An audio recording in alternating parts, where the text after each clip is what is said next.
ตัดก็ได้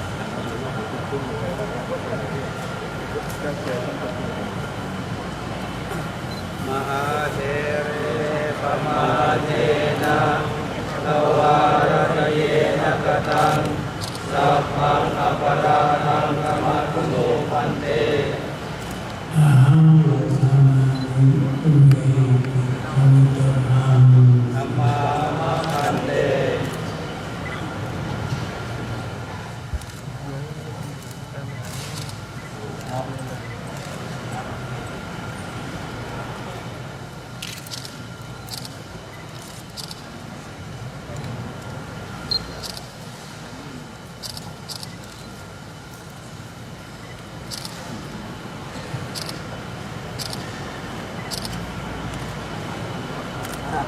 ภาวนาจังอย่างมหาดีขออนุโมทนาจากสรรเสริญคุณใจและคุณท่านพระบรมมหาเทพและเจ้าคุณเทพเทพยานมหาดีแห่งมหามุนีและท่าน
ชนจงเกิดไข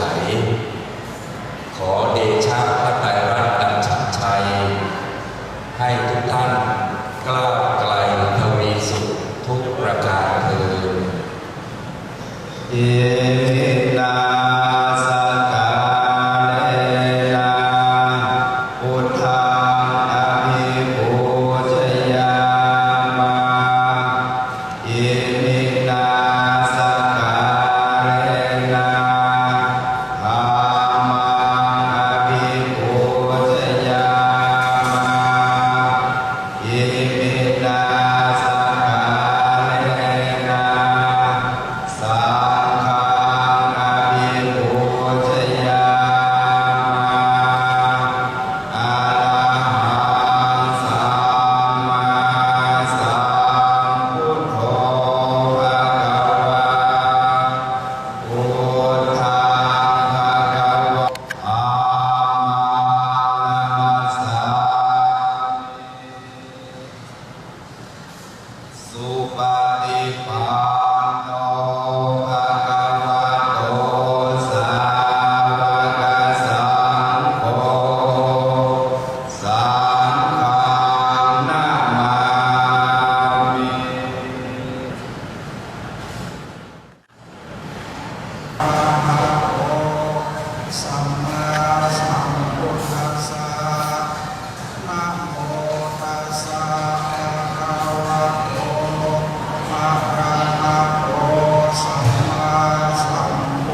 เป็นรัตนอุบาสิกาแก้วเพิ่มแล้วไปด้วยงานนะครับท่านอดีตผู้ว่าราชการจังหวัดแม่ฮ่องสอนเป็นสตรีศรีล้านนาท่านเดียวที่ลงแข่งเป็นผู้ว่าราชการจังหวัด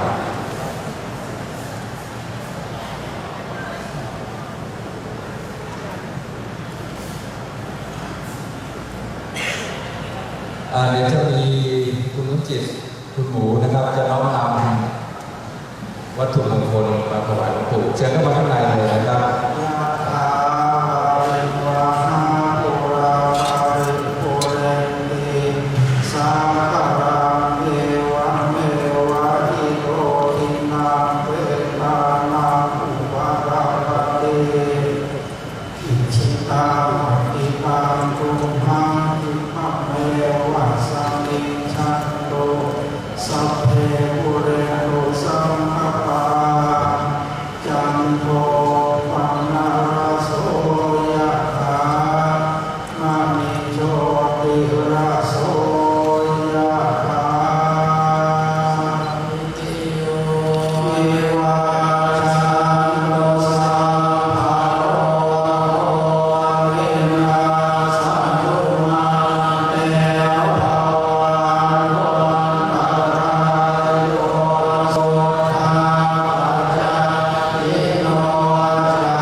ในการบำเพ็ญกุศลทุกครั้งหลวงปู่จะเสริมพลังโดยการให้เราบำเพ็ญจิตภาวนารักษาจิตให้ใสรักษาใจให้ดีหลวงปู่สอนเราไว้ว่าการปฏิบัติวิปัสสนากรรมฐานนั้นเพื่อความบริสุทธิ์แห่งจิตนี้ไม่จำเป็นว่าผู้ปฏิบัติจะต้องเป็นนักบวชเสมอไปผู้ที่ไม่ได้บวชก็สามารถปฏิบัติธรรมได้ผล เพราะการชำระจิตใจให้บริสุทธิ์เป็นเรื่องความจริงของชีวิตเป็นเรื่องของธรรมชาติจึงไม่จำกัดในเรื่องเพศผิวพรรณวรรณะชนชั้นเชื้อชาติศาสนาแต่เมื่อทำมาปฏิบัติธรรมแล้วย่อมจะได้ผลเช่นเดียวกันหมดผลทางสายนี้เป็นทางสายเดียวที่จะนำตนให้พ้นทุกข์สู่ความสงบสุขที่พ้นจากโลกอันมีพระนิพพานเป็นที่สุดจึงขอเรียนเชิญศิษย์หลวงปู่ทุกท่านทุกรูปทุกนามได้ปฏิบัติตามคำสอนของหลวงปู่เพื่อที่เราจะได้เข้าใจทุกข์พ้นทุกข์โดยทั่วกันนะมีครับ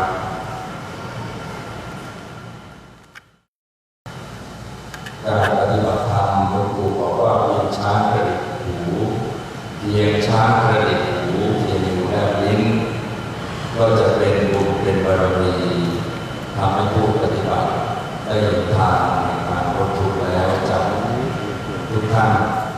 ได้ร้องจิตน้อมใจตั้งอธิษฐานนะครับขอเดชะพระไตรรัตน์จักรราชพระสยามเทวาผู้เป็นใหญ่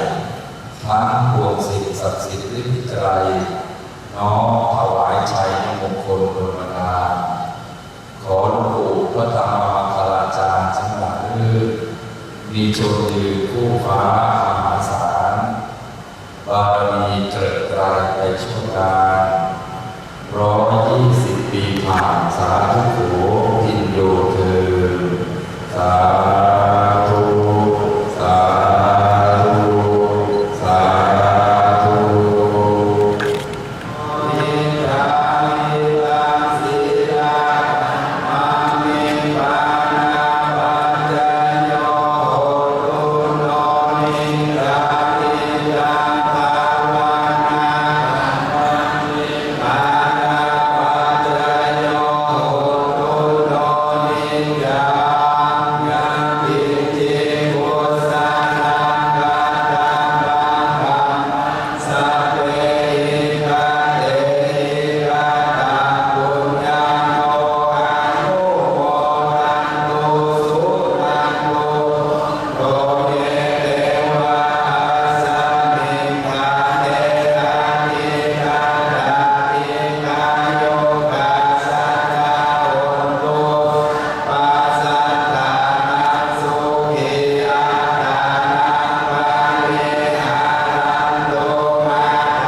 เ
ปุเออานาโมสุเต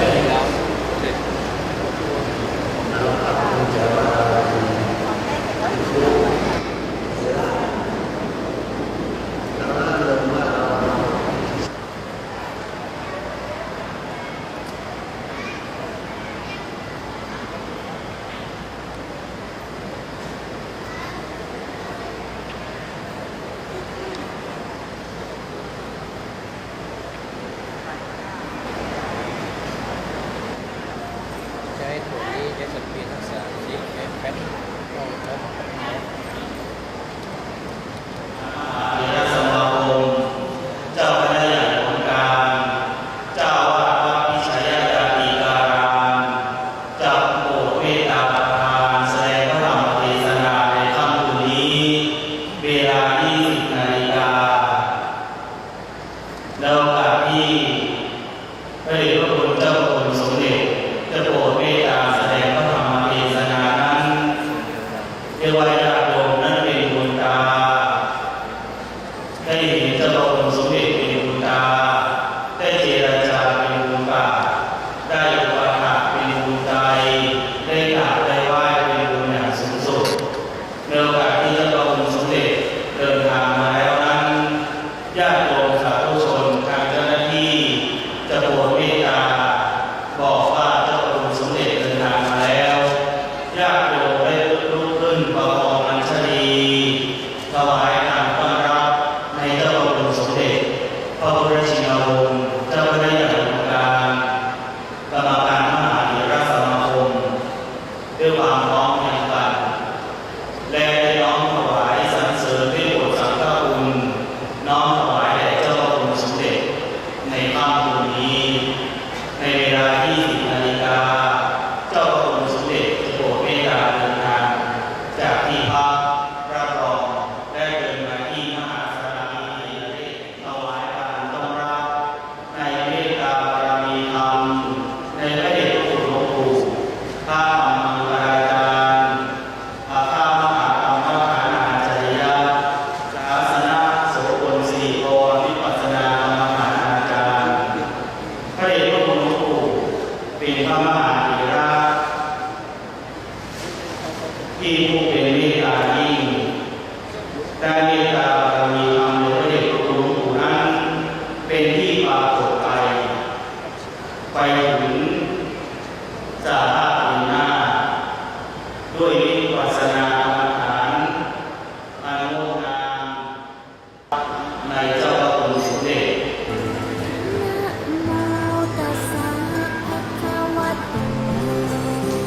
อะระหะโตสัมมาสัมพุทธัสสะนะโมตัสสะภะคะวะโตอะระหะโตสัมมาสัมพุทธัสสะนะโมตัสสะภะคะวะโต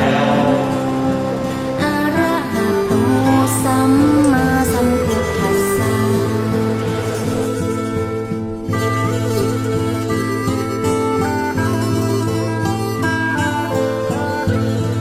อะหังวันตามิทาตุโยข้าเจ้าขอไหว้สาพระบรมสารีริกธาตุทั้งหลายขององค์พระสัมมาสัมพุทธเจ้า นั้นได้เป็นองค์อารัธนาธรรมและจะเป็นองค์สมเด็จ อ้าวประเดิมแรกเลย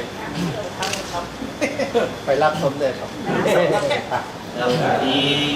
เด็จพระคุณหลวงปู่นิมิตว่าเป็นการปฏิบัติธรรมนำก้าวหน้าได้ช่วยเหลือราษฎรปวงประชาด้วยเมตตานำสุขให้ทุกคน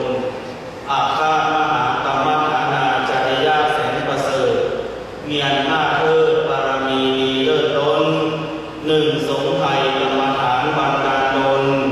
ประสบผลเพราะวิปัสสนาสถาพร91 ปีอายุวัดพิพัฒน์ยิ่งปฏิบัติ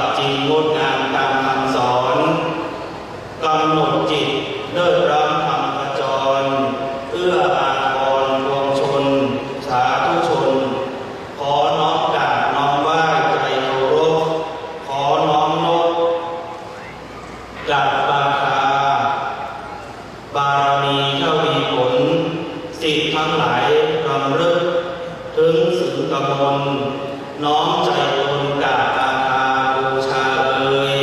ในโอกาสนี้พระเดชพระคุณหลวงปู่ให้น้อมบูชาพระรัตนตรัย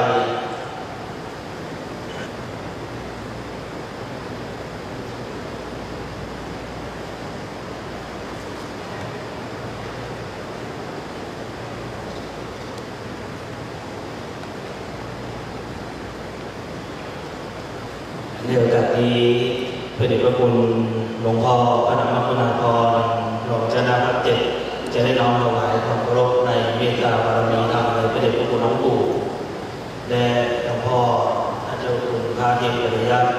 ได้ถวายความเคารพในเมตตา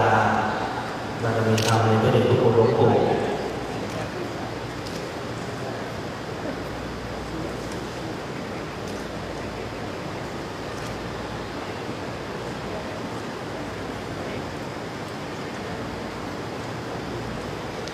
ในโอกาสนี้พระเดชพระคุณพระเทพปริยัติรองเจ้าคณะจังหวัดเชียงใหม่เจ้าวาดวัดจิตรยอดมหาโพธารามได้น้อมถวายนิตาสักการะในเมตตาบารมีธรรมในพระเดชพระคุณหลวงปู่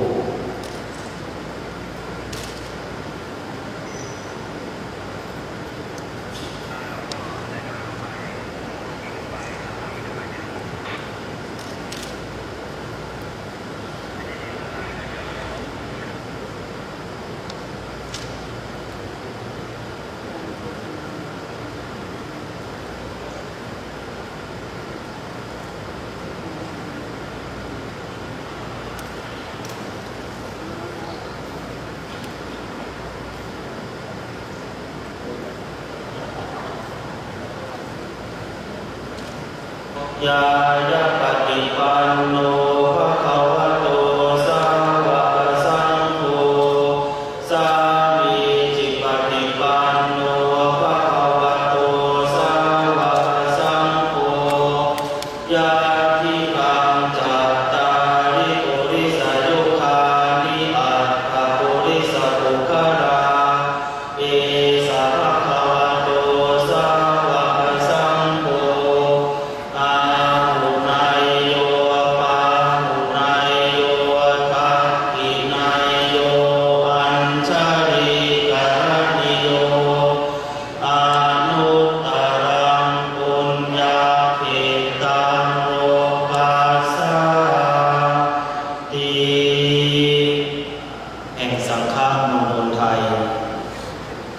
เรียนเชิญเจริญพรญาติโยมได้ประกอบกัน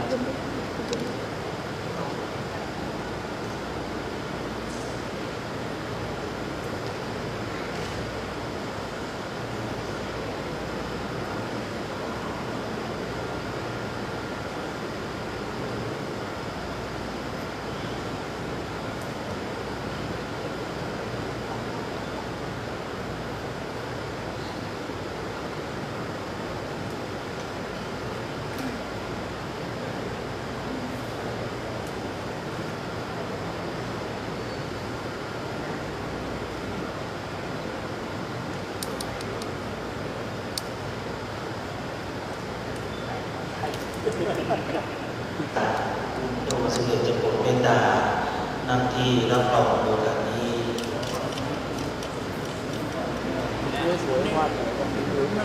เจ้าคุณสมเด็จจะน้อมถวายมุทิตาสักการะแด่พระเดชพระคุณหลวงปู่เจ้าคุณสมเด็จเป็นพระมหาธีระผู้ที่ประดุจคุณธรรมประเสริฐและเป็นเนื้อนาบุญประเสริฐแก่ชาวโลกเป็นผู้สมควรแก่การน้อมกราบน้อมไหว้และถวายสักการะด้วยเกล้าด้วยทางที่เจ้าคุณสมเด็จเป็นเจ้าคณะใหญ่องค์การได้เป็นกรรมการมหาเถรสมาคมได้ดำรงตำแหน่งเจ้าวาดวัดวิชัยยันติการามได้ประทานเมตตามาถวายมุทิตาสักการะสาธุสาธุสาธุ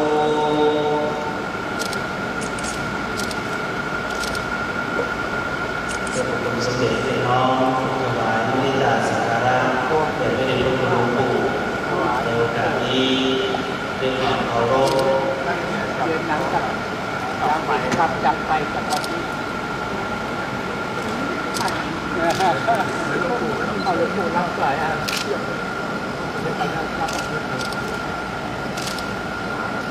และเป็นโอกาสอันพิเศษในค่ำคืนนี้เจ้าพระองค์สมเด็จจะโปรดเมตตาประทานแสดงพระธรรมเทศนาในโอกาสพิเศษในค่ำคืนนี้ด้วยสมเด็จจะเมตตานั่งที่รับรองในเมตตา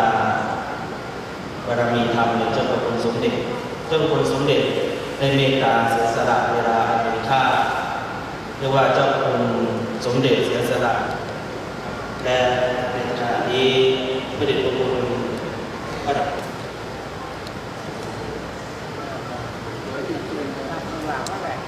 ชินวงศ์เจ้าคณะใหญ่องค์การกรรมการมหาเถรสมาคมเจ้าอาวาสวัดพิชัยญาติการามได้โปรดเมตตาประทานในเวลานุสิตในพระเดชพระคุณหลวงปู่พระธรรมังคลาจารย์จะน้อมถวายมุทิตาสักการะในเจ้าพระคุณสมเด็จในโอกาสนี้กล่าวขอกราบอาราธนาครับญาติโยมได้ประคองอัญชลีในโอกาสนี้พระเดชพระคุณพระนามคุณาภรณ์รองเจ้าคณะภาค7จะได้น้อมถวายมุทิตาสักการะแด่เจ้าพระคุณสมเด็จพระพุทธชินวงศ์กรรมการมหาเถรสมาคมได้ในนามคณะศิษยานุศิษย์ได้กล่าวคารวะขอเรียนเชิญเจริญพรท่านคุณหญิงสมนึกเป็นวัฒนะรัตนมหาปาสิกาได้น้อมถวายมุทิตาสักการะในพระเดชพระคุณเจ้าพระคุณสมเด็จพระพุทธชินวงศ์เจ้าคณะใหญ่องค์การกรรมการมหาเถรสมาคมเจ้าอาวาสวัดพิชัยญาติการามในวันนี้ขอเรียนเชิญเจริญพร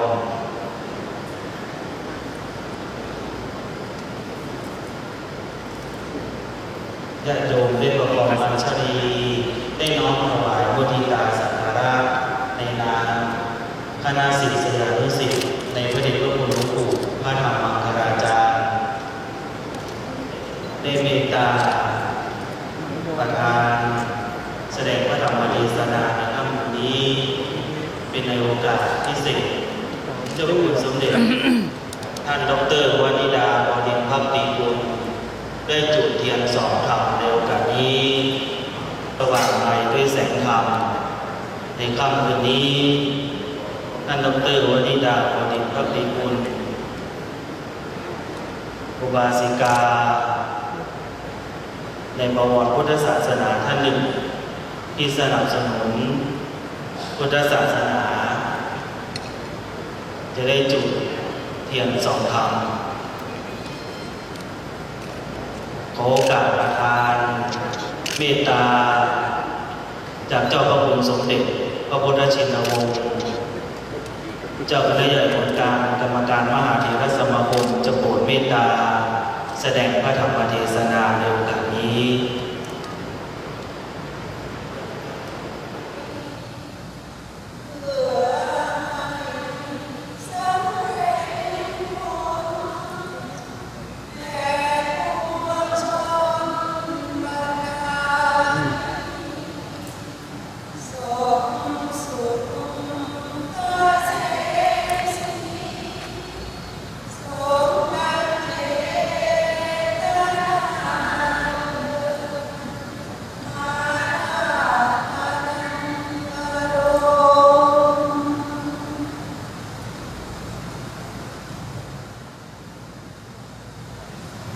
นะโม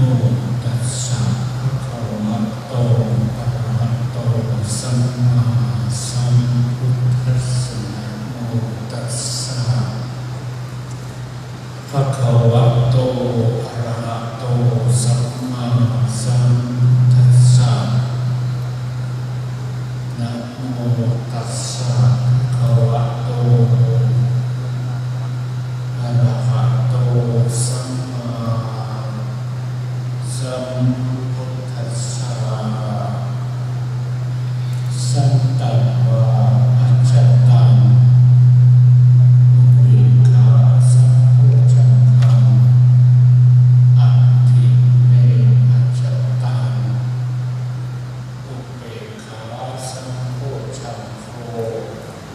ติปัจจานาติเตปิณบัดนี้จะได้แสดงพระธรรมเทศนาในอุเบกขาสัมโพชฌงค์คาถาเพื่อเป็นอาจาริยบูชาเนื่องด้วยในวาระคล้ายวันเกิดของพระเดชพระคุณพระธรรมมังคลาจารย์ที่ปรึกษาเจ้าคณะภาค7เจ้าสำนักปฏิบัติธรรมวัดพระธาตุสีจอมทองและมีมาครบอีกวาระหนึ่งเรียนมาบรรจบครบ90 ปีมวลศิษยาสานุศิษย์ทั้งหลายทั้งฝ่ายบรรพชิตซึ่งมีแบบไว้โดยข่าวภาพที่จะมาเปลี่ยนทำให้กายและจิตเดือดร้อนกระแสแห่งพระธรรมเทศนาในเวขาโพชฌงค์คาถาก็จบลงแต่เพียงเท่านี้เอวังก็มีด้วยประการฉนี้ อันธรรมยังสาธุตังกโรมาเสสาธุสาธุสาธุธรรมเทศนาอันได้พระคุณเจ้าพระคุณสมเด็จพระพุทธชินวงศ์เจ้าคณะใหญ่องค์การกรรมการมหาเถรสมาคมเจ้าอาวาสวัดชยนาธิการามโปรดเมตตาประทานแสดงพระธรรมเทศนาแล้วในวันนี้ขอน้อมเรียนเชิญเจริญพรท่านผู้มีส่วนเลิศเป็นวัฒนารัตนมหาอุบาสิกาน้อมบูชาพระธรรมเทศนาในโอกาสนี้เรียนเชิญเจริญพรโปรดที่ไรวันเรียนเชิญเจริญพรโปรดท่านดร.วนิดาพรอินทร์พักดีกุลเรียนเชิญเจริญพรโปรดจุฬาทิพย์เติมคุณหญิงสมเด็จเป็นวัฒนาและคุณโยมที่ไรวันจะน้อมบูชาพระธรรมเทศนาด้วยผ้าไตรจีวร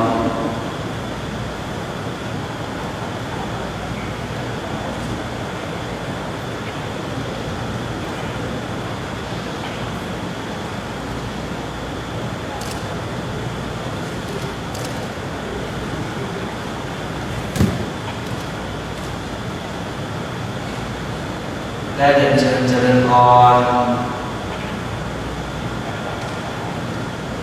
คุณฟ้าได้น้อมถวายคุณฟ้าคุณประวิตรเรืองโพได้น้อมถวายทายธรรมบูชาพระธรรมเทศนาในเจ้าพระคุณสมเด็จในวันนี้เรียนเชิญเจริญพรเรียนเชิญเจริญพรท่านนฤมล ปรวัตรท่านผู้ว่าราชการจังหวัดแม่ฮ่องสอนได้น้อม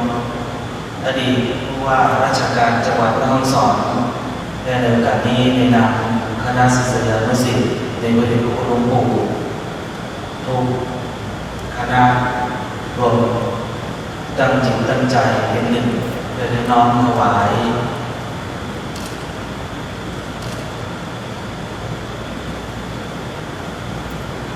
ท่านนฤมล ปรวัตรอดีตผู้ว่าราชการจังหวัดแม่ฮ่องสอนจะน้อมถวายเครื่องลำโพงเป็นเจ้าพระคุณสมเด็จพระพุทธชินวงศ์เจ้าพระคุณสมเด็จเป็นพระดีของศรีสงฆ์ผู้สูงส่งวิปัสสนาป่าผมยิ่งผู้บริหารการคณะสงฆ์มั่นคงจริงผู้สูงยิ่งคุณธรรมนำจิตตนในโอกาสนี้เรียนเชิญเจริญพรรองผู้บัญชาการภาค 5 ท่านประชาได้น้อมถวายทายธรรมในโอกาสนี้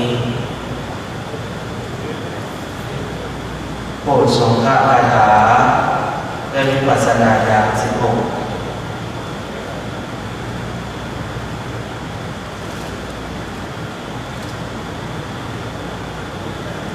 ในโอกาสนี้พระเดชพระคุณเจ้าพระคุณสมเด็จจะโปรดเมตตาประทานพร ยะถาวาริวหาปุราปะริปุเรนติสังขารเอวะเมวะอิโตทินังเปตานังภะคะปติอิจิตังปฏิตังตุมหาวิปะเมวะสัมจตุสัพเพปุเรนตุสังกปาจันโทปนะโสยถามณิโชติระโสยถาสัพพิติโยวิวัชชันตุสัพพะโรโควินัสสตุมาเตภวัตวันตรายโยสุขีทีขายุโกภวะอภิวาทนาสีริสนิจังวุฒาปัจจายโนจัตตารโอธรรมาวัฏันติอายุวันโนสุขังภะลัง สาธุสาธุสาธุในโอกาสนี้ขอเรียนเชิญเจริญพรญาติโยมสาธุชนทุกท่านได้ตั้งกายจิตอันเป็นเอกสมาธิเอกคตารมณ์ตั้งจิตปฏิบัติวิปัสสนากรรมฐานในแนวสติปัฏฐาน4น้อมถวายแด่พระสังฆบูชาแด่เจ้าพระคุณสมเด็จพระพุทธชินวงศ์เจ้าคณะใหญ่องค์การกรรมการมหาเถรสมาคมได้น้อมบูชาเป็นอาจารย์บูชาแด่พระเดชพระคุณหลวงปู่พระธรรมมังคลาจารย์เรียนเชิญญาติโยมสาธุชนทุกท่านได้ปฏิบัติในโอกาสนี้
ทั้งหลาย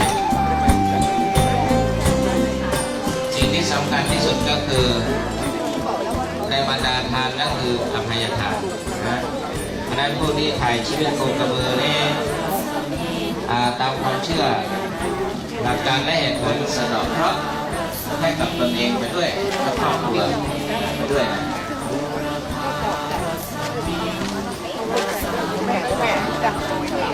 พุทธรูปหินอ่อนหินหยก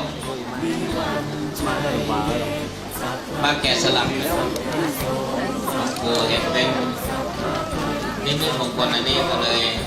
ถวายพระนามพระรูปเรียกว่าพระรูปเส้นทางสามสถานที่นี้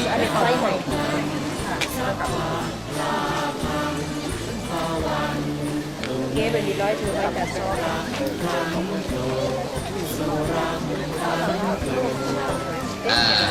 เช้าวันนี้ญาติโยมเจ้าหน้าที่ตำรวจจากสถานีตำรวจเรียกว่าเป็นโฆษกเป็นพิธีกร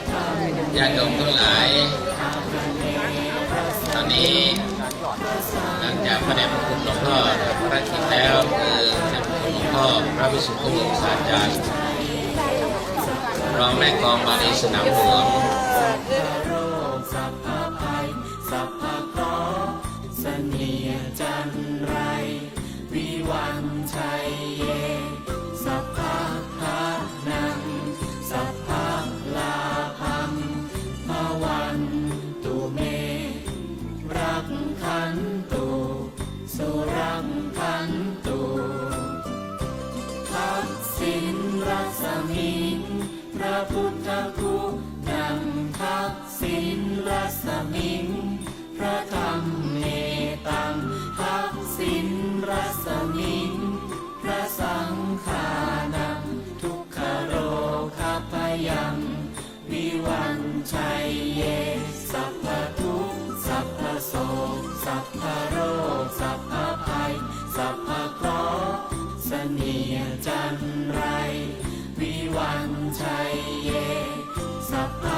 มิงพระพุทธคุณนำหรดีรัศมิงพระธรรมเมตังหรดีรัศมิงพระสังฆานังทุกขโรคพยังวิวันชัยเยสัพพทุกข์สัพพโศกสัพพโรคสัพพภัยสัพพเคราะห์เสนียดจันไรวิวันชัยเยสัพพะนัง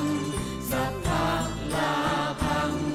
มวัน แห่งพระเดชพระคุณเจ้าพระคุณสมเด็จพระพุทธชินวงศ์เจ้าพนักงานกลางกรรมการมหาเถรสมาคมเจ้าวาดวัดวิชัยยานิการามผู้เมตตาเดินทางมาเป็นประธานในพิธีแห่งนี้ญาติโยมได้อาสาอุปการให้กับพระเดชพระคุณเจ้าพระคุณสมเด็จด้วยความพร้อมเพรียงกันสาธุสาธุสาธุจากนี้ด้วยเมตตาเดชะบุญบารมีในพระเดชพระคุณเจ้าพระคุณสมเด็จได้โปรดเมตตาเดินทางมาเป็นประธานในพิธีในวันนี้ในช่างถาวรเจริญพรได้มาพบคุณเจ้าคุณด้วยนะครับในช่างถาวรแล้วกับนี้ถวายการต้อนรับในเมตตาธรรมพระเดชพระคุณพระวิสุทธิวงศาจารย์เจ้าคณะภาค7กรรมการมหาเถรสมาคมกองเมฆกองบาลีสนามหลวงวัดปากน้ำภาษีเจริญได้โปรดเมตตาเดินทางมาแล้วและครูบาอาจารย์เมตตาพระมหาเถระในครูบาอาจารย์ได้โปรดเมตตาเดินทางมาเพื่อที่จะน้อมถวายและการต้อนรับญาติโยมได้อยู่ในที่นั่งและครูบาอาจารย์ที่ไหนวันก็เดินทางมาแล้วน่าจะได้พร้อมน้อมจิตอธิษฐานนี้ญาติโยมสาธุชนเราท่านทั้งหลายได้ตั้งใจสักครู่หนึ่งพระเดชพระคุณหลวงปู่พระธรรมมังคลาจารย์หลวงปู่ทองสิริมังคละมหาเถระเดินทางมาถึงแล้วพระเดชพระคุณหลวงปู่จะเมตตามีถวายความเคารพนอบน้อมบูชาเป็นเมตตาธรรมในพระเดชพระคุณหลวงปู่นะครับได้ถวายการต้อนรับญาติโยมก็นั่งอยู่นะครับได้ประคองอัญชลีนะครับได้เพียงแค่เห็นก็ถือว่าเป็นบุญอย่างยิ่งแล้วนะครับในจากนี้พระเดชพระคุณหลวงปู่ได้เมตตาทางมาได้โปรดเมตตาในวันนี้ด้วยนะครับในโอกาสนี้ถือว่าเป็นมงคลชีวิตพระเดชพระคุณหลวงปู่ได้เมตตาให้กับเราท่านทั้งหลายนะครับเรียนเชิญเจริญพรเจ้าของโคกระบือนะครับเจ้าของนะครับเจ้าของเรียนเชิญเจริญพรท่านเจ้าของโคกระบือคันแรกนะครับจำนวน 58,000 บาทนะครับเรียนเชิญเจริญพรมารับกับพระเดชพระคุณหลวงปู่ในโอกาสนี้นะครับพระเดชพระคุณหลวงปู่จะโปรดเมตตามอบไถ่ชีวิตโคกระบือในโอกาสนี้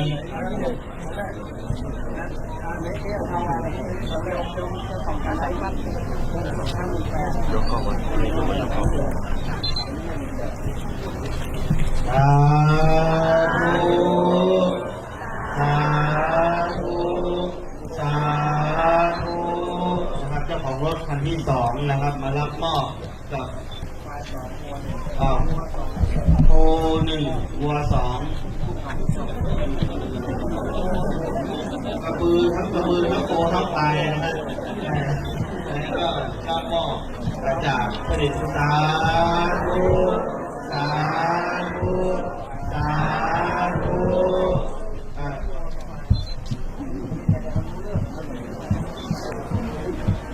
รับเรียนเชิญรถคันที่3นะครับมารับมอบกับพระเดชพระคุณหลวงปู่ครับถ้าไม่เรียนเชิญเจริญพรนะครับเจ้าของกร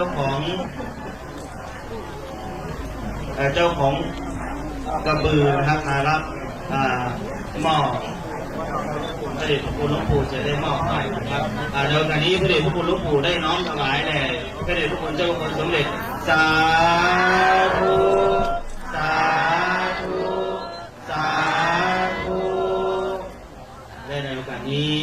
พระเดชพระคุณหลวงปู่จะเมตตาให้เราท่านทั้งหลายนั้น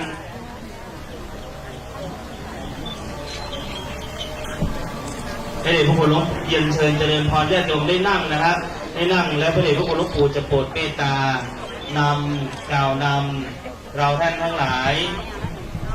อโหสิกรรมนะครับได้ตั้งจิตตั้งใจด้วยเดชะเมตตาบารมีธรรมในพระเดชพระคุณเจ้าพระคุณสมเด็จพระพุทธชินวงศ์เจ้าคณะใหญ่หนกลางได้โปรดเมตตาเดินทางมาเป็นประธานและในภายใต้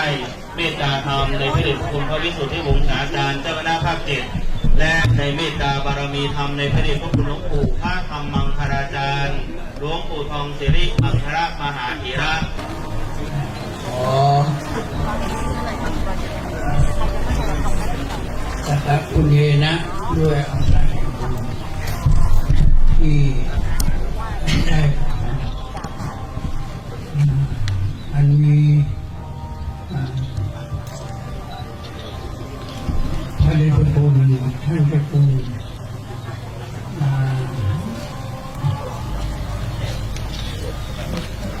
ท่านเดชมหาองค์พระอาจารย์และท่านเจ้าคุณพระเดชพระคุณท่านเจ้าคุณท่านเดชพระชินวงศ์และท่านเจ้าคุณวิสุทธิวงศ์สายจารย์ท่านทั้งสามขอให้มีอายุมั่นขวัญยืนวันได้อยู่พร้อมกัน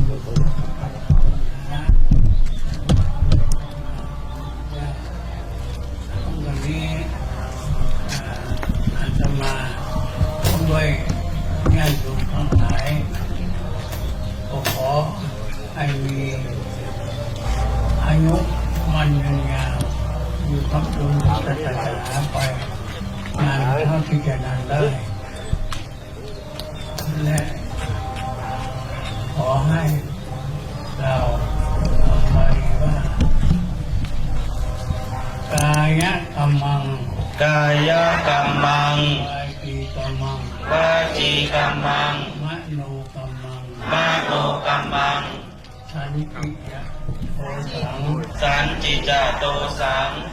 สันติจะโตสังสันติจะโตสังอาทิวัตไตรนามาทิยาโตสังอันนี้กันเล่นโซนนี่เอาตามพูดนะฮะผมมี2ตัวถ้ามันก็โลทำใดที่พระเจ้าทั้งหลายท่านมีสมเด็จมหารัตนมังคลาจารย์และเป็นคุณท่านเจ้าคุณสมเด็จพระกินาวงศ์และเป็นคุณท่านเจ้าคุณวิสุทธาจารย์ได้ร่วมท่านวัวควายในอดีตชาติก็ดีปัจจุบันชาตินี้ก็ดีหรืออันจะมีในอนาคตก็ดีขอกรรมทั้งหลายเหล่านั้นอโหสิกรรมข้าพเจ้าทั้งหลายขอให้ท่านทั้งหลายจงมีความสุขขอให้วัวควาย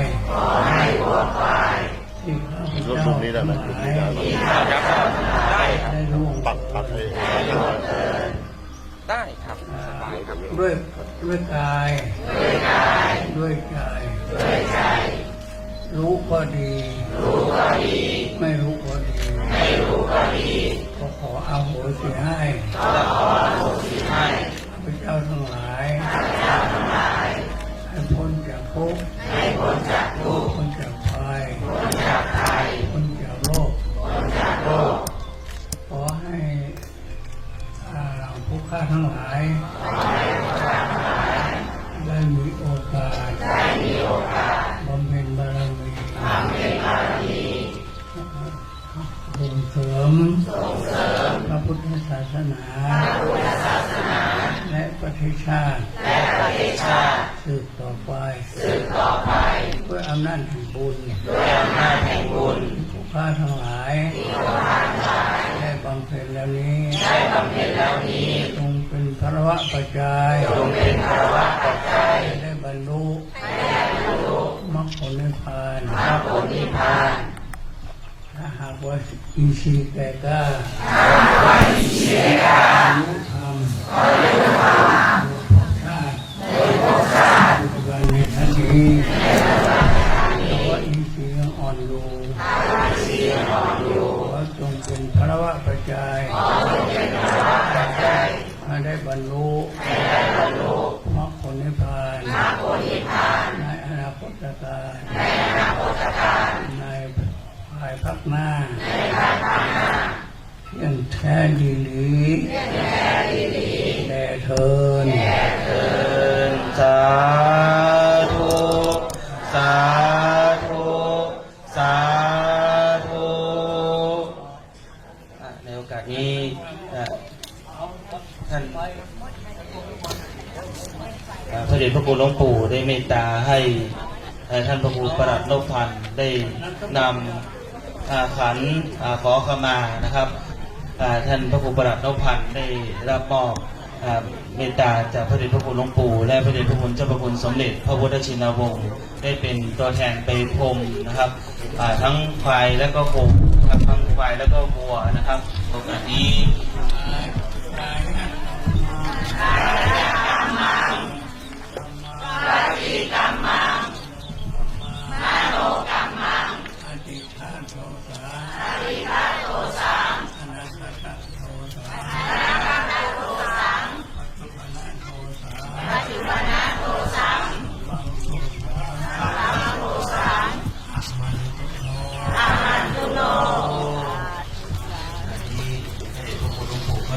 เมตตานิฐานได้ปล่อยโอ้แล้วก็กระบือนอกจากต่อไปโซเวอร์ใครจะเย็นตัวแล้วก็ให้เอารถไปเลยนะจักรยานตัว โพธิยามุเลสักกายานะโชเฟอร์นำรถออกไปเลยนะครับนะขับไปเลยโชเฟอร์ประจำรถแล้วก็ขับไปเลยนะครับยามาทะเลอัปปารา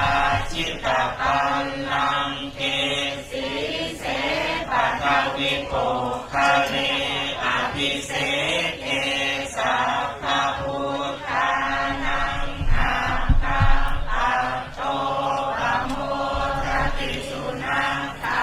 ตังสุนังคาตังสุภาตังสุนังมโน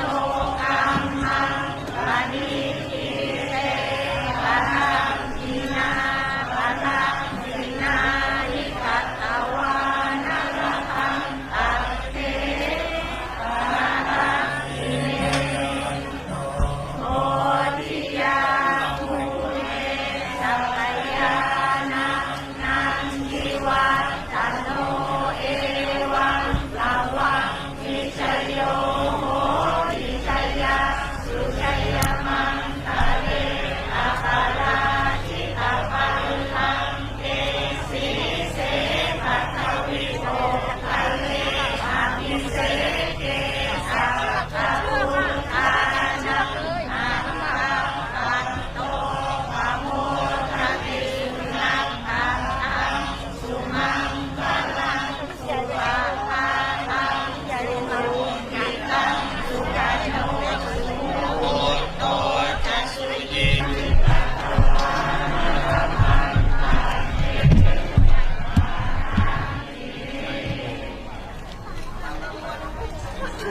ได้ตั้งจิตสัตยาติโยมสาธุชนได้ประคองอัญชลีได้ตั้งจิตอธิษฐาน พร้อมกับพระเดชพระคุณเจ้าพระคุณสมเด็จพระพุทธชินวงศ์และพระเดชพระคุณหลวงพ่อพระวิสุทธิวงศาจารย์และพระเดชพระคุณหลวงปู่พระธรรมมังคลาจารย์จะได้ฐานจิตปล่อยนกในโอกาสนี้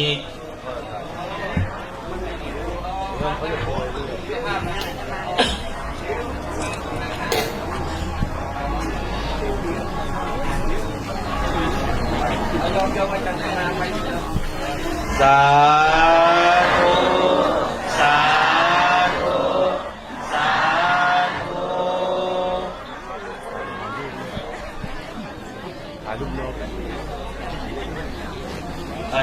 นี้พระเดชพระคุณเจ้าพระคุณสมเด็จจะโปรดเมตตาประทานโอวาทให้กับเราท่านทั้งหลายนะครับพระเดชพระคุณเจ้าพระคุณสมเด็จได้โปรดเมตตาเดินทางมาแล้ว ต่อไปนี้ก็จะได้อาราธนาท่านพระเป็นคุณท่านเป็นคุณใหญ่เป็นคุณวิสุทธิวงศ์สายจารย์ให้โอวาทแล้วก็จะให้โดยทานต่อไปนะวันนี้ขอนิมนต์ เรียนเชิญเจริญพรญาติโยมนั่งลงนะจะได้น้อมรับธรรมโอวาทพระเดชพระคุณหลวงพระเดชพระคุณพระวิสุทธิวงศาจารย์เจ้าหน้าภาค7จะโปรดเมตตาประทานธรรมโอวาทในโอกาสนี้ญาติโยมนั่งลงนะประคองอัญชลีด้วยความเคารพ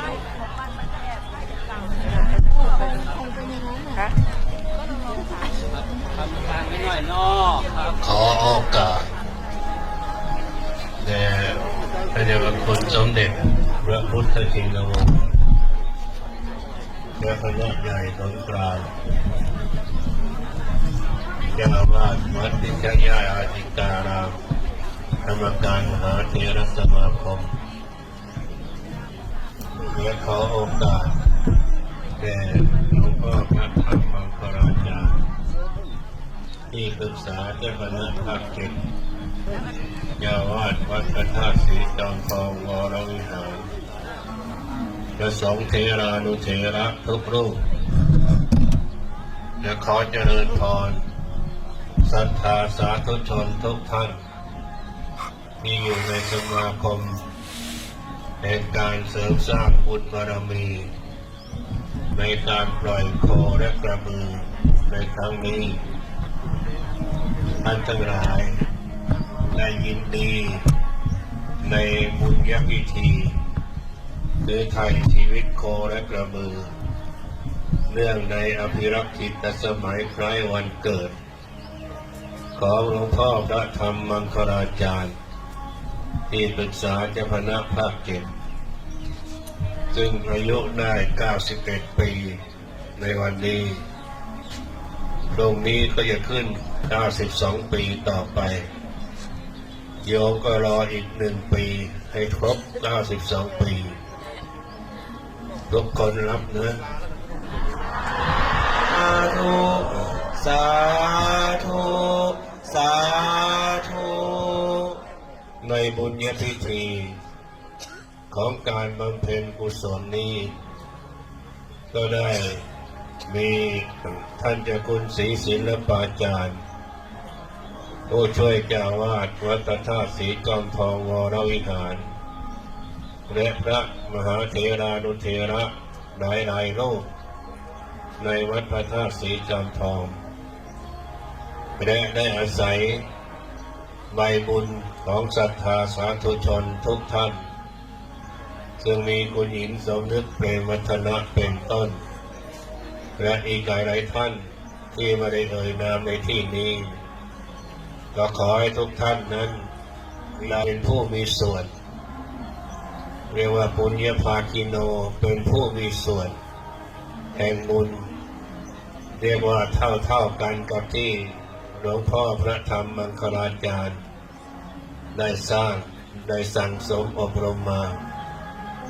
นันเยตัตถะอนุโมทันติชนเราใดอนุโมทนาส่วนบุญส่วนกุศลของคนเราอื่นเปตัสสะภาคิโนชนเหล่านั้นย่อมเป็นผู้มีส่วนแห่งบุญเหมือนผู้นั้นเหมือนกันและหลวงพ่อทองหรือเจ้าคุณธรรมมังคลาจารย์ได้สร้างสมบุญบารมีทั้งกายวาจาและใจมาเป็นอย่างดีนับโดยชาติการอุบัติมาก็92ปี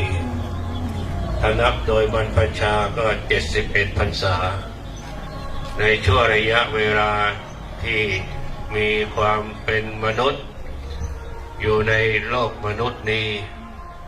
ได้บำเพ็ญบุญบารมีมาก็ขอให้ทุกท่านนั้นได้อนุโมทนา กับบุญญกิริยาของท่านเจ้าคุณพระธรรมมังคลาจารย์นี้เตตัสสะภาคิโนท่านทั้งหลายที่ได้ชื่อว่าเป็นผู้มีส่วนแห่งบุญอันได้กระทำแล้วของหลวงพ่อทองนั้นเชื่อแน่ว่าทุกท่านวันนี้อิ่มอกอิ่มใจปลื้มปิติเป็นอย่างยิ่งที่ได้มาร่วมในพิธีกรรมบุญญพิธีการฉลองอายุวัฒนมงคล91 ปีเต็มและหลวงพ่อทองวันนี้ได้ให้ชีวิตเป็นทานแก่โคและกระบือโคและกระบือนั้นเรียกว่าใกล้ที่จะถึงอวสานแห่งชีวิตแต่ด้วยอำนาจที่หลวงพ่อทองโดยท่านเจ้าคุณศรีศิลปาจารย์ได้จัดการไถ่ชีวิตโคและกระบือนั้นเอามาให้ท่านทั้งหลายได้ร่วมกันบริจาคแค่แม้แต่ว่าท่านทั้งหลายจะไม่ได้บริจาคเป็นปัจจัยเป็นเงินเป็นทองแต่ใจของท่านทั้งหลายยินดีในการปล่อยไถ่ชีวิตโคและกระบือให้รอดพ้นจากความตายชั่วขณะเป็นธรรมชาติเป็นธรรมดาของสัตว์โลกมีการเกิดก็มีการตายเพราะนั้นแต่ว่าสัตว์ที่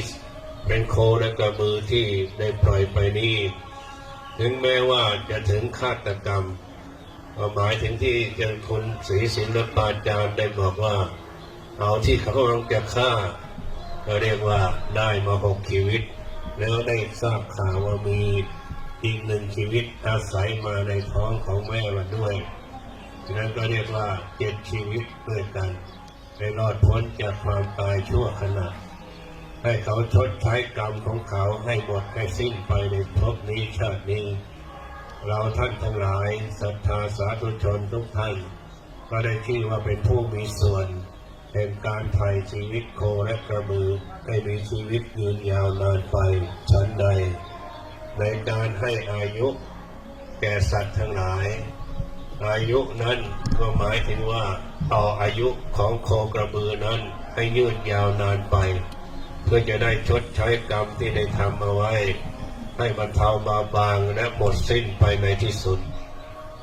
และต่อจากนั้นก็ให้หญ้าเป็นอาหารของโคกระบือก็ทำให้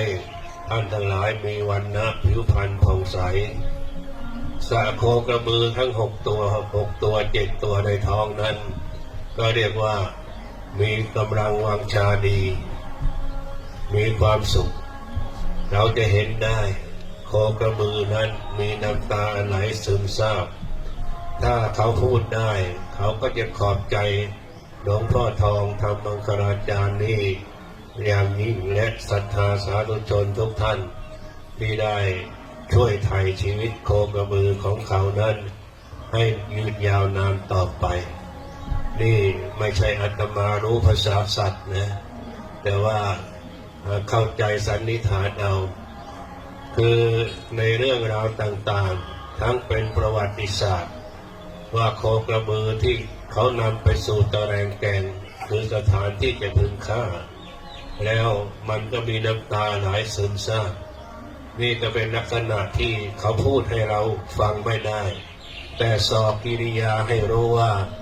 การเรานี้ต้องตายแน่ต้องตายแน่มันก็น้ำตาซึมซาบไหลออกมาจากเบ้าตาแล้วก็มันก็คงจะขอบใจหลวงพ่อทองอย่างยิ่งขอบใจศรัทธาสาธุชนทุกท่านที่ได้ให้ชีวิตของมันไปเป็นทานเมื่อให้ชีวิตนั้นเราก็ย่อมมีชีวิตยืนยาวนานสืบต่อไปเมื่อให้อายุ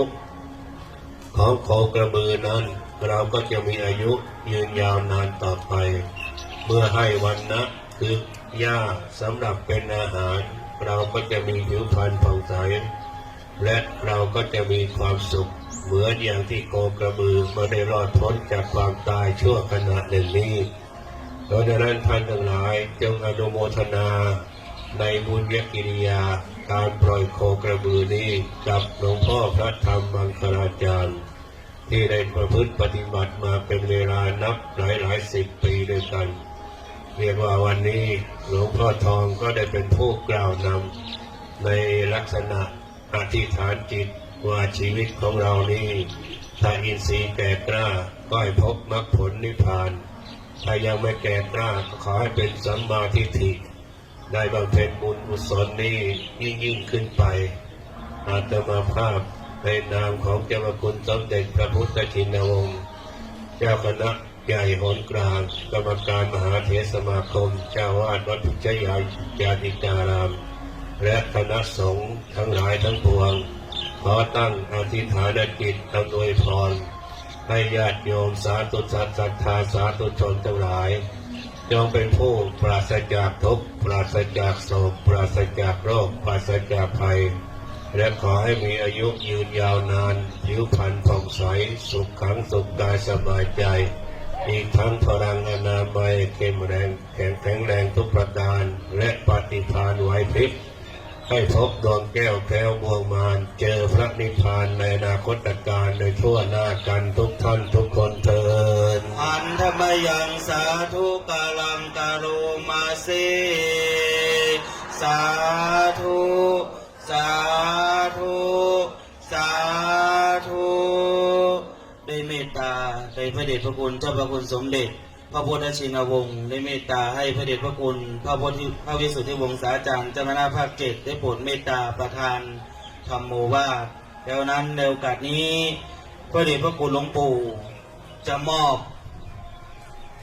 มอเตอร์ไซค์ให้สถานีตำรวจภูธรจอมทองเอาไว้ใช้ในการตรวจงานของชาวประชาและชาวบ้านในอำเภอจอมทองและตลอดผู้ที่เดินทางมาปฏิบัติธรรมนั้นพระเดชพระคุณหลวงปู่จะเมตตามอบให้กับเจ้าหน้าที่สถานีตำรวจภูธรญาติโยมสาธุชนในโอกาสนี้พระเดชพระคุณหลวงปู่เจ้าพระคุณสมเด็จพระพุทธชินวงศ์เจ้าคณะใหญ่หนกลางกรรมการมหาเถรสมาคมเจ้าอาวาสวัดพิชัยญาติการามคนที่ญาติโยมที่อยู่ใกล้มอเตอร์ไซค์ใกล้รถนะครับขยับหน่อยนะครับถือรถนะยืน2 คน2 คันเนี่ยยืน2 คันยืนจยันโตปฏิยาเนสัตยานันเทวะโลขับออกไปเลยนะครับขับออกไปเลยไปเลยเอาไปเลยเอาไปเลยข้ารับออกไปเลยยาเลอัปราชิตาปันลังเกสีเสปทาวิโภเลขยับบ้างไหนขยับบ้างไหน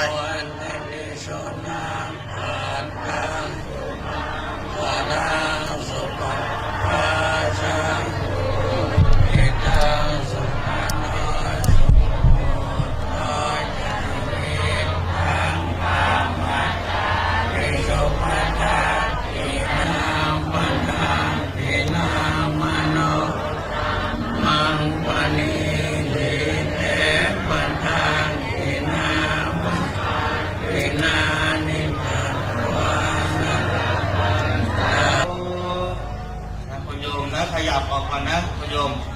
คุณโยมขยับไปนิดนึงนะด้วยเมตตาบารมีธรรมในพระเดชพระคุณพระวิสุทธิวงศาจารย์เจ้าหน้าที่7จะเมตตาโปรยทานนะให้พระเดชพระคุณหลวงปู่เมตตาประทานโปรยทานญาติโยมสาธุชน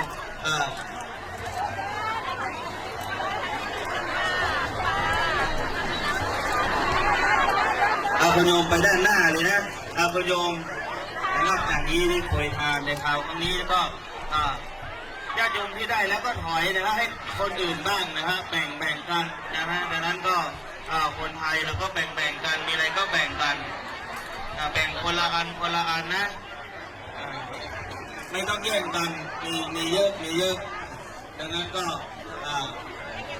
มอบให้กับทุกคนที่สุดนะญาติโยมให้แล้วได้รับแล้วออกหน่อยแล้วคุณโยมแล้วขยับให้คนอื่นเข้าบ้างคุณโยมคุณโยมได้ขยับให้คนอื่นเข้าไปมีโอกาสได้รับบ้างดังนั้นก็ ได้รับแล้วขยับออกหน้าให้โอกาสคนอื่นบ้างการให้คือการสื่อสารที่ดีที่สุด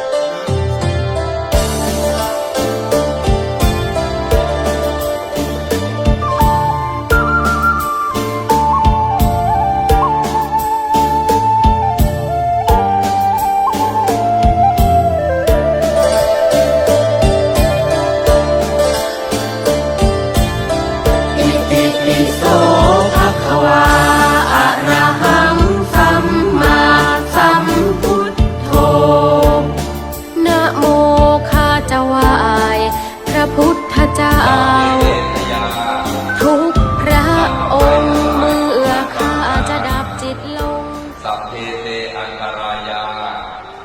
สัพพะอันตรายทั้งหลายของท่านพระอาจารย์สัพเพเตปัตถวา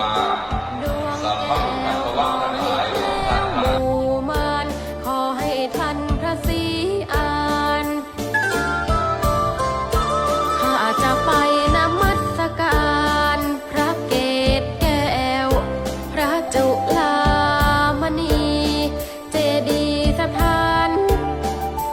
เป็นที่ไหว้ที่สักการกุศลสัมปันโน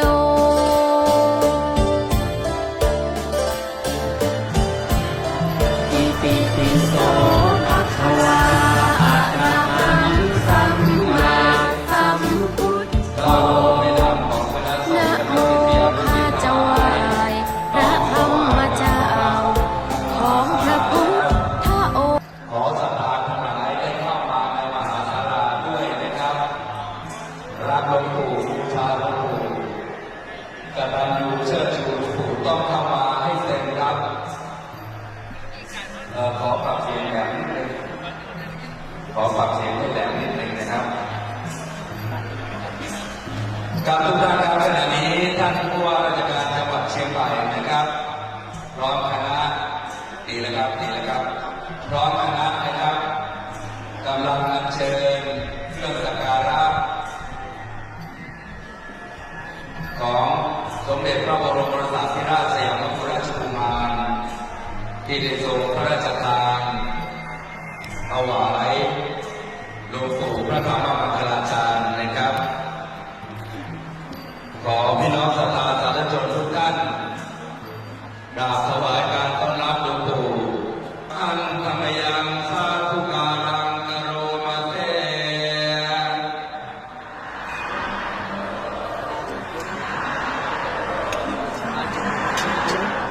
ท่านบูชานะครับ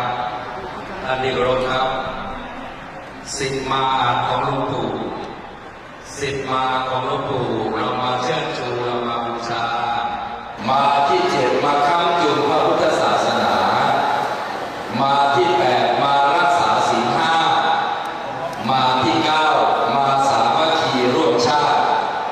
และมาที่10มาประกาศตนเป็นศิษย์หลวงปู่ทอง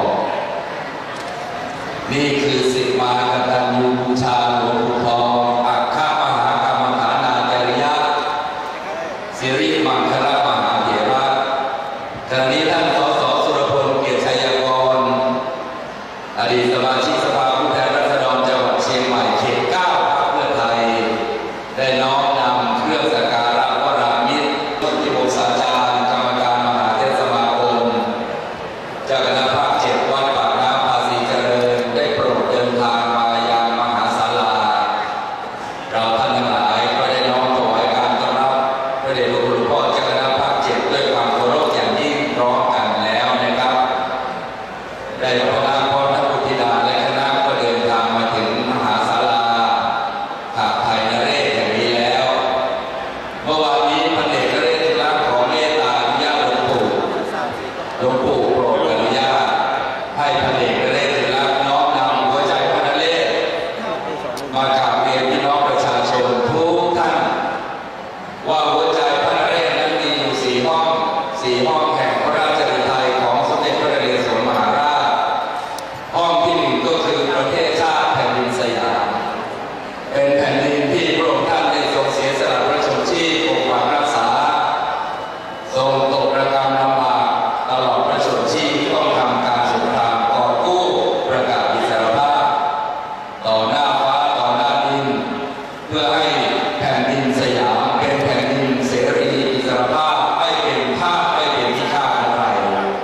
ประชนอายุเพียง9 พรรษา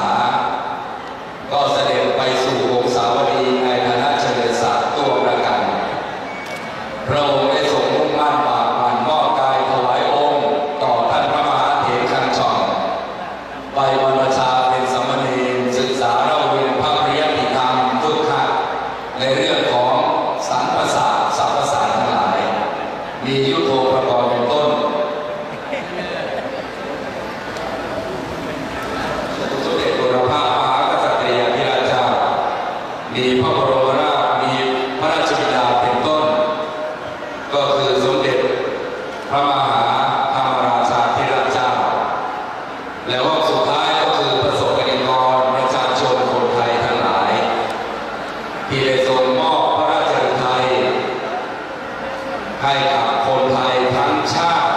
ประกาศอิสรภาพมหาศาลาไทยนเรศแห่งนี้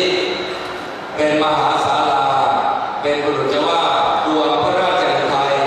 ในสมเด็จพระนเรศวรมหาราชเพราะฉะนั้นพวกเรามาอยู่ภายในมหาศาลาจึงได้ชื่อว่ามาอยู่ภายในพระราชฤทัยของสมเด็จพระนเรศวรมหาราชเจ้าจึงขอพวกเราครับทำกายให้บริสุทธิ์ทำกายให้สงบดังพระพุทธทำวาจาให้บริสุทธิ์ดุจพระธรรมและทำใจให้เลิศล้ำดุจพระสงฆ์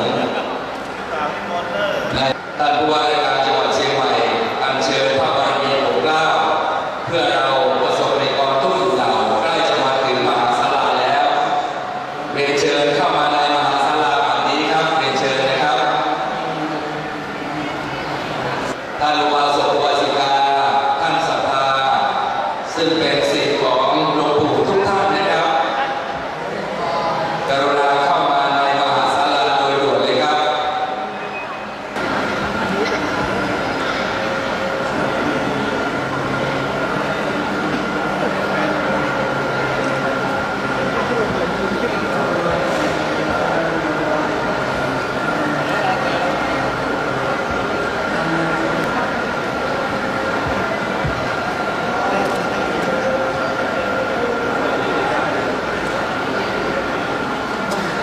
ครับพี่น้องที่เคารพครับเรียนเชิญเข้านั่งข้างในให้พร้อมกันนะครับเรากำลังดำเนินการตรวจสอบในส่วนของเวลาที่จะอัญเชิญเดชะพระบารมีนะครับประการที่หนึ่งในขณะเดียวกันเพื่อไม่ให้เสียประโยชน์กับศรัทธาลูกศิษย์ของ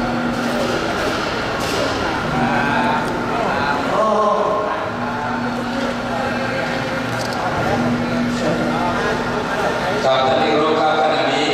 ท่านสุริยะประสาทบัณฑิตผู้ว่าราชการจังหวัดเชียงใหม่ได้อัญเชิญเครื่องสักการะในสมเด็จพระบรมโอรสาธิราชสยามกุฎราชกุมารมาถึงแล้วนะครับขอประสบกนิกรของพระองค์ซึ่งในขณะนี้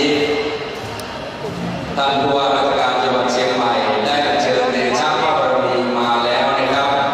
ขอทุกท่านสงบนิ่งมิ่งมงคลที่อัญเชิญมาคือผ้าไตรพระราชทานและแจกันดอกไม้พระราชทานจากอัญเชิญขึ้นตั้งบนแท่นบูชา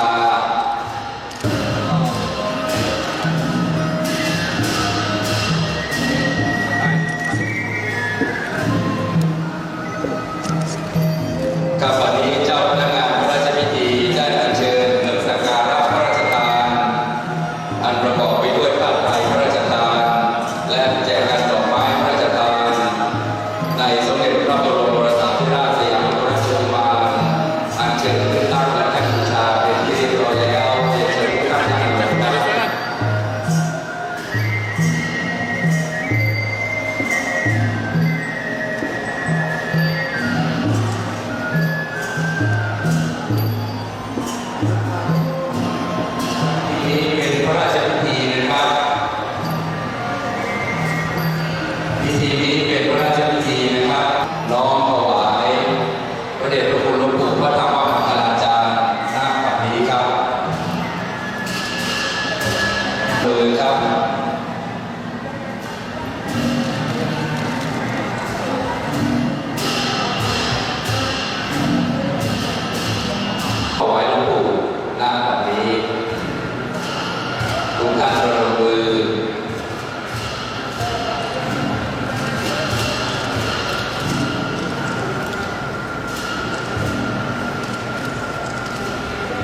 ขึ้นตั้งหน้าแท่นบูชานะครับมหามงคลชัยมงคลขอเรียนเชิญทุกท่านครับประนมมือฝั่งนี้พระเดชพระคุณพระพุทธทูตสาจารย์ได้โปรดเป็นประธานอธิษฐานจิตจุดธูปเทียนเพื่อนมัสการบูชาพระรัตนตรัย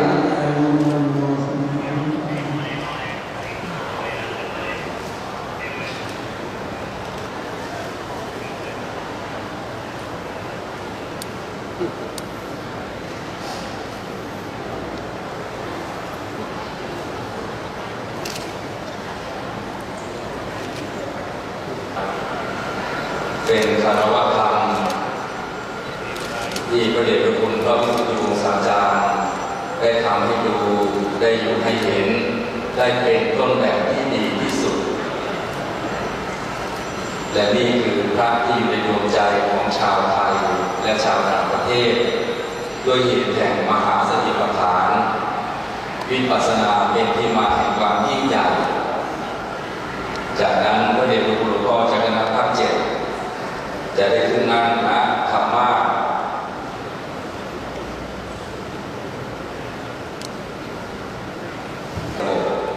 ดั่งพระพุทธ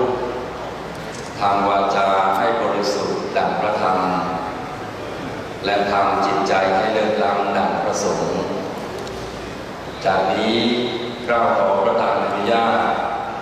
กราบพระธนาพระเดชพระคุณท่านเจ้าคุณพระศรีศิลปาจารย์เลขานุการของหลวงปู่ได้น้อมถวายเครื่องสักการะในนามคณะสงฆ์คณะศิษยานุศิษย์ของหลวงปู่ด้วยความเคารพนอบน้อมบูชาในเมตตาบารมีของพระเดชพระคุณพระวิสุทธิวงศาจารย์ด้วยความเคารพอย่างยิ่งขอกราบพระธนาครับ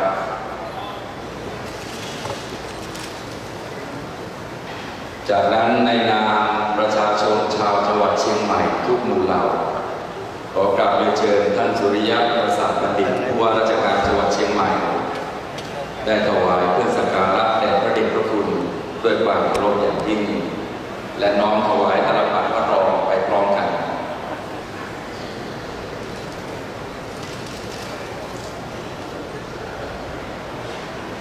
ท่านผู้ว่าราชการจังหวัดเชียงใหม่น้อมถวายตลปัดพระรองแด่พระเดชพระคุณ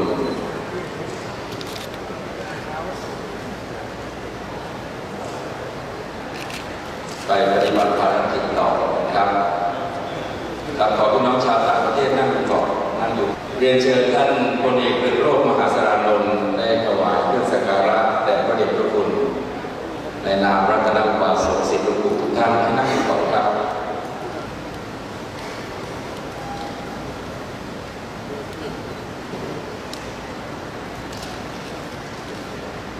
ครับขอโยคีต่างประเทศได้มานั่งอยู่ข้างหน้าครับนี่คือเมตตาบารมีของหลวงปู่นะครับให้เรียนเชิญโยคีที่เข้ามามอบกายถวายตัวเป็นศิษย์หลวงปู่ได้น้อมถวายเครื่องสักการะเฉลิมบารมีพระเดชพระคุณพระวิสุทธิวงศาจารย์กับทุกท่านในที่นี้มาจากประเทศนิวซีแลนด์และอเมริกาหลายท่านเลยนะครับขอเรียนเชิญท่านสสสุรพงษ์เกียรติชัยกรครับได้ถวายเครื่องสักการะในนามคณะศิษย์ในฝ่ายบ้านเมืองท่านอดีตสมาชิกสภาผู้แทนราษฎรจังหวัดเชียงใหม่เขต 9เรียนเชิญคุณหญิงดร.สมนึกเปรมวัฒนะรัตนมหาอุบาสิกาผู้จัดสร้างมหาศาลาภายในประเทศนี้ด้วยเหตุแห่งเฉลิมบุญเฉลิมบารมีหลวงปู่พระธรรมมังคลาจารย์อย่างยิ่งใหญ่ประการมาเป็นที่เรียนเชิญคุณหญิงดร.สมนึกเปรมวัฒนะได้ถวายเครื่องสักการะนะครับและทุกที่ที่คุณหญิงท่านได้เป็นเจ้าศรัทธาหรือรัศรัทธาก็จะได้น้อมนำมหามงคลนาโดยอัญเชิญเดชะพระบารมีในมหามงคลที่หาไทยนเรศเป็นศาลาไทยนเรศกุฏิไทยนเรศวิหารไทยนเรศชั้นที่สุดวัดไทยนเรศคุณหญิงท่านสร้างมาทั่วทุกทิศแล้วนะครับ ตตาถวายสักการะบูชาหลวงปู่ด้วยพระผู้ให้แนวทางกระสร้างสรรค์ผู้มุ่งมั่นไม่รันทดไม่ถอยถอยสอนให้รู้ให้ฝึกฝนอดทนคอยให้ค่อยๆเก่งกล้าและวางใจพระมหาเถระผู้ใหญ่น้ำใจเลิศผู้ประเสริฐชีวิตนี้มีแต่ให้ผู้สั่งสอนอบรมบ่มจิตใจผู้ยิ่งใหญ่ในใจศิษย์นิจนิรันดร์ข้าพเจ้าขอประทานอนุญาตก่อนแสดงพระธรรมเทศนาขอเครื่องสักการะน้อมถวายในนามคณะสงฆ์คณะศิษย์กราบรัตนาพระเดชพระคุณท่านเจ้าคุณพระศรีศิลปาจารย์และน้อมถวายเครื่องสักการะแด่เจ้าคุณสมเด็จพระพุทธชินวงศ์ด้วยความเคารพอย่างยิ่งณบัดนี้ครับ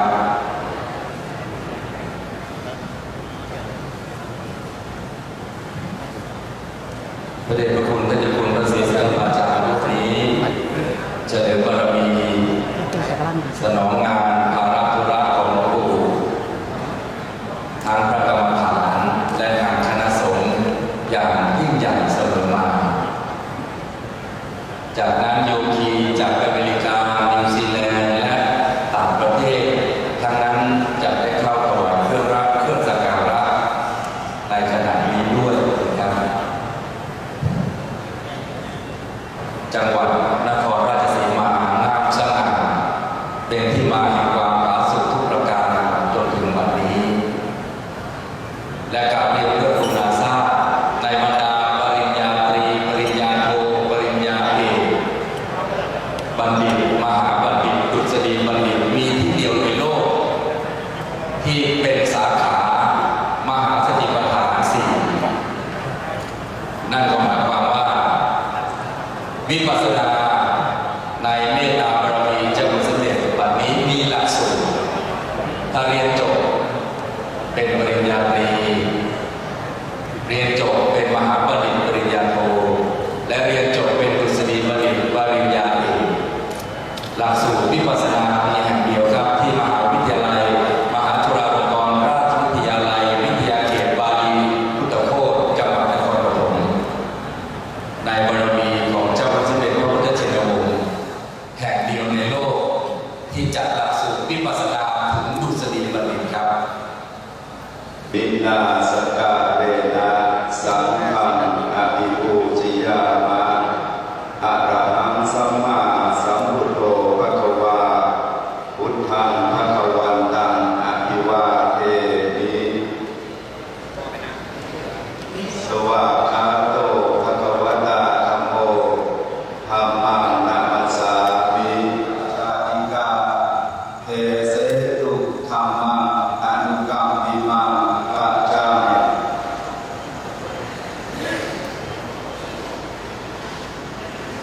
นะโม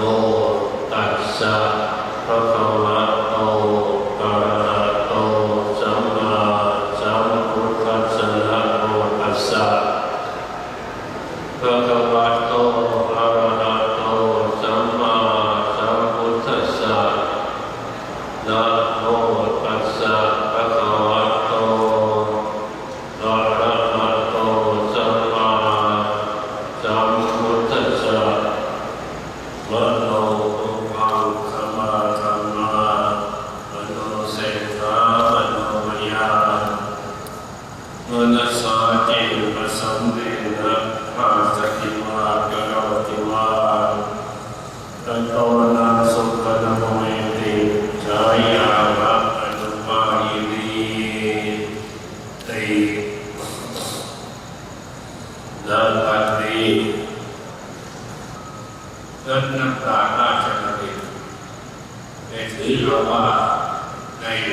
รับคำบอกเล่ากล่าวขานหรือบอกให้เพียงนับตัวโมตัวเท่านั้นก็ยอมรับนับถือว่าบุคคลผู้นั้นเป็นครูเป็นอาจารย์ท่านสมเด็จพระบรมโอรสาธิราชสยามกุฎราชกุมารพระองค์ก็เป็นการที่เรียกว่าในตระกูลที่สุดและในฐานะที่เป็นศิษยานุศิษย์ได้ถวายตัวเป็นศิษย์หลวงพ่อพระธรรมอัคราจารย์ วันวิวหรือสิ่งเด่นนับตัวโอตัวก็ถือว่าเป็นลักษณะของกตัญญูกตเวทิตาธรรมเมื่อถึงกำหนดเช่นนี้จึงได้มอบให้ทางผู้ว่าราชการจังหวัดนำแจกันดอกไม้และผ้าไตรจีวรมาถวายธรรมาจารย์ก็คือหลวงพ่อพระธรรมมังคลาจารย์ตอนแรกการอนุโมทนาสาธุกับหลวงพ่อพระธรรมมังคลาจารย์ด้วยนั้นในวันนี้ก็ได้นิมนต์พระมาเป็นจำนวนมากและในศาลาไทยนเรศหลังนี้ก็ได้มีประชาชนถ้าว่ากันตามจำนวนประมาณแล้วก็คงทั้งพระทั้งญาติโยมก็คงจำนวนพันเพราะศาลาหลังนี้ใหญ่มากโดยที่วิศนุกรรมเทพบุตรท่านเจ้าคุณศรีสิทธิ์น้ำปราชาได้รับความอุปถัมภ์จากดร.คุณหญิงสมนึกเปรมวัฒนะในการสร้างเป็นศาลาที่ประชุมอันใหญ่และปีนี้ก็ได้ข่าวว่าจะเป็นสถานที่มอบพัดยศผ้าไตรพัดยศแด่พระครูสัญญาบัตรในเขตผลเหนือนี้ตั้งแต่จังหวัดนครสวรรค์ถึงจังหวัดเชียงรายก็จะมาประชุมพร้อมกันนั้นที่ศาลาไทยนเรศคราวนี้เป็นที่มอบพัดยศและผ้าไตรแด่พระสังฆาธิการที่จะได้รับพระราชทานเลื่อนสมณศักดิ์ตั้งสมณศักดิ์เป็นพระครูสัญญาบัตรในวันที่5 ธันวาคมนี้นั่นก็เรียกว่าศาลานี้เริ่มต้นก็เป็นมงคลแล้วและกระทำต่อไปก็เป็นสถานอันเป็นมงคลนั้นท่านเจ้าค่ะท่านดร.คุณหญิงสมนึกเปรมวัฒนะมหาบาสิกาแก้วในประเทศไทยและท่านสนานทางวิทย์เพื่อนของท่านทั้งหลายที่ไม่สามารถจะนำชื่อมากล่าวขานในที่ประชุมนี้ได้เป็นแต่เพียงให้รู้ว่าท่านมี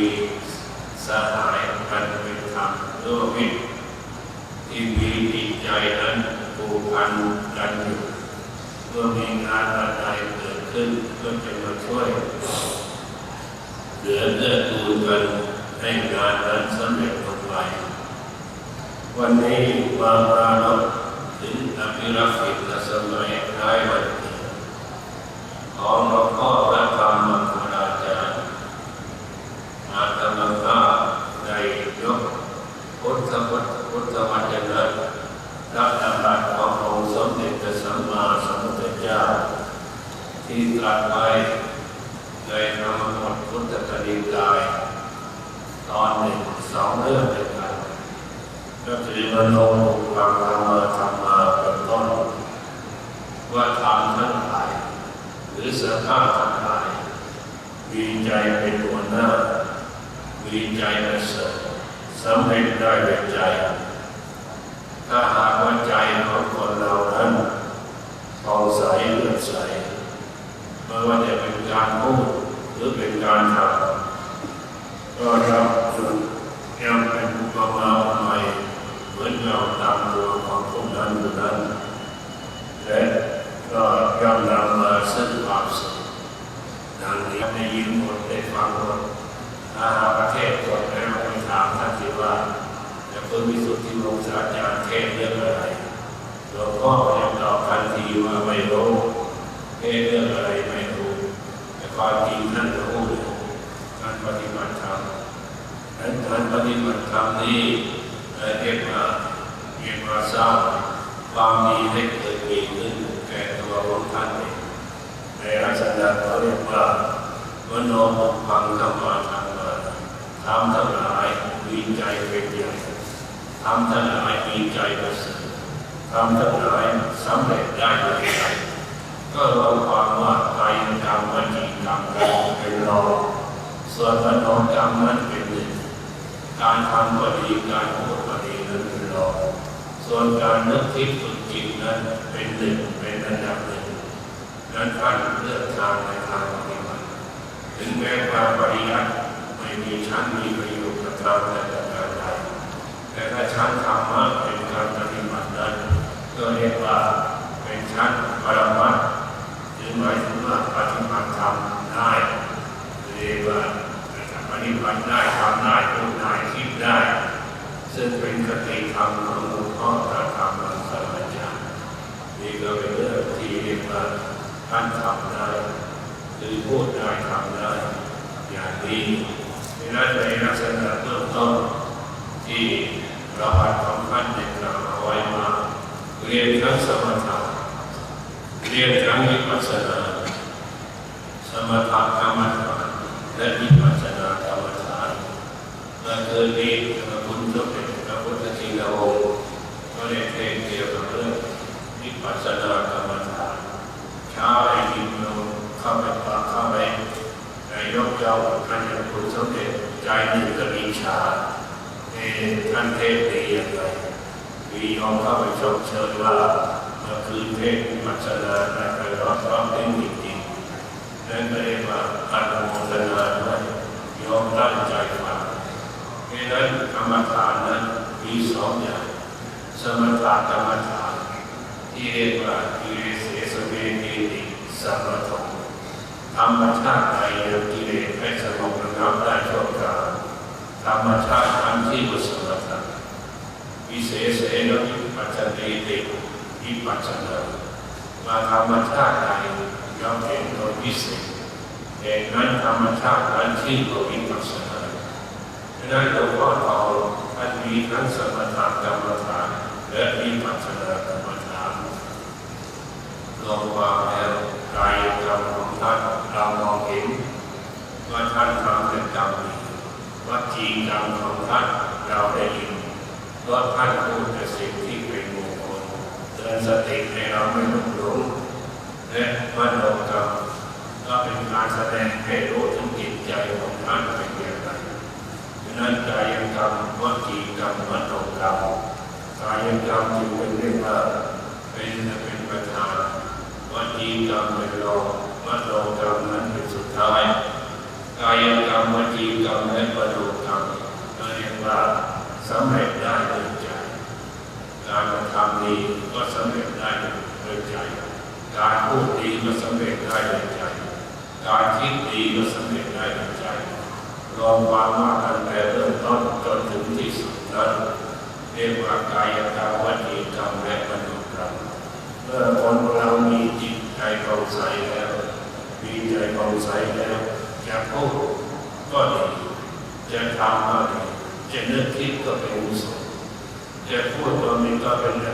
บุญเป็นกุศลพูดให้คำสั่งสอนไม่ทีนั้นแล้วท่านทั้งหลายจะไม่เห็นว่าญาติโยมศรัทธาสาธุชนหลั่งไหลกันมาที่ไม่ขาดแห่งวัดพระธาตุศรีจอมทองวันนั้นแม้แต่ชาวต่างชาติไม่ได้เลื่อมใสในพุทธศาสนาแต่พอมาได้ยินหรือมาได้ทราบหลักของการปฏิบัติก็พากันมาปฏิบัติธรรมทั่วทุกทิศสารทิศทั้งในต่างประเทศและในประเทศนี่ก็เป็นลักษณะของการที่เรียกว่าเป็นเรื่องเป็นการประกาศให้รู้ว่าหลวงพ่อทองนั้นมีใจเป็นหัวหน้ามีใจเป็นประเสริฐและสำเร็จทุกสิ่งทุกอย่างสำเร็จได้ด้วยใจเรื่องการมีใจเป็นประเสริฐอย่างนี้การทำคำพูดการทำของท่านก็ดีการพูดของท่านก็ดีการนึกคิดของท่านก็ดีล้วนแต่ว่าเป็นเหตุนำมาซึ่งความสุขทั้งนั้นเป็นเหตุให้พ้นจากทุกข์ทั้งหลายทั้งปวงที่พ้นจากทุกข์นั้นก็เรียกว่าจากการว่าเราทำหมายถึงว่าคนเราถ้าทำไม่ดีแล้วไปต้องมาไปทุกข์นั้นติดตามไปเหมือนรอยเท้าติดตามเหมือนคอเหมือนเราตรงจากติดตามรอยเท้าโคชนะแต่ถ้าใครทำไม่ดีตามมโนกรรมทำดีแล้วก็เรียกว่าใจนั้นย่อมนำความสุขมาให้เหมือนเราตามโคชนะ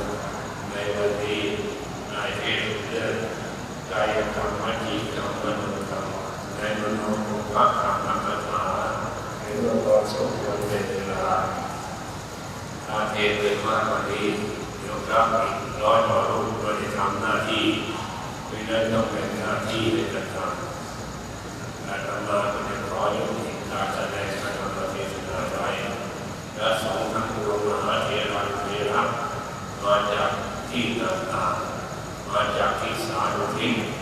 ก็จะได้การจิตสวดพระไปเป็นการให้พรแด่หลวงพ่อพระธรรมกรณาที่นินาจัตตาภูเยนะโดยอำนาจบุญกุศลที่หลวงพ่อพระธรรมกรณาได้ทำให้เป็นไปนี้จนทราบถึงอเนกการจากฟ้าจากดินในน้อมสักการะมาถวายเป็นสักการะบูชาอาจารย์ก็ขอเกิดการอนุโมทนาและศรัทธาสาธุชนทั้งหลายทั้งต่างชาติในประเทศทั้งต่างชาติในต่างประเทศก็ได้มาร่วมในพิธีนั้นอันเป็นมงคลนี้ขอทุกท่านนั้นจงตั้งจิตอธิษฐานถวายบุญให้กับหลวงพ่อพระธรรมกรณามาด้วยอำนาจกุศลผลและบุญทั้งหลายที่ท่านทั้งหลายได้ทำมาแล้วนั้นจงบันดาลให้หลวงพ่อพระธรรมกรณาที่ปรึกษาเจ้าคณะภาค7เจ้าวาดวัดพระธาตุศรีจอมทองวรวิหารให้เป็นผู้ที่มีอายุยืนยาวนานผิวพรรณผ่องใสสุขกายสุขกายสบายใจพระบารมีอนามัยแข็งแรงและเป็นที่พึ่งของเราทั้งหลายสืบมาไปทั่วกาลนานเทศนาวัชระเลในอวสานการเป็นพิจารณาเป็นพระธรรมเทศนาดีเอเตนะสัจวัชเชนะเวรนาการกล่าวคำสั่งโดยละธรรมปฏิบัตินำไปทำเป็นอวสาน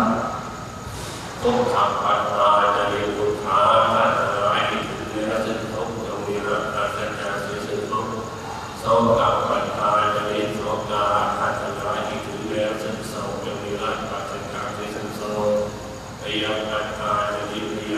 ทางหลายที่ถึงเนื้อซึ่งไปจงมีรักษาสัจจะสื่อสึกไปขอทุกท่านทั้งหลายวันอาทิตย์นั้นจงประสบกิจการมีบุญมีผลอายุยืนยาวนานวันนั้นมันเราใช้สุขขังมีความสุขกายสบายใจอีกทั้งพระรัตนาไม้แข็งแรงในทุกการเป็นทั่วหน้ากันดังพระธรรมเทศนาที่แสดงมาพอสมควรเป็นเวลาขอยุติตรงเวลาเอวังก็มีด้วยประกาศชนิดนี้ อาเมยา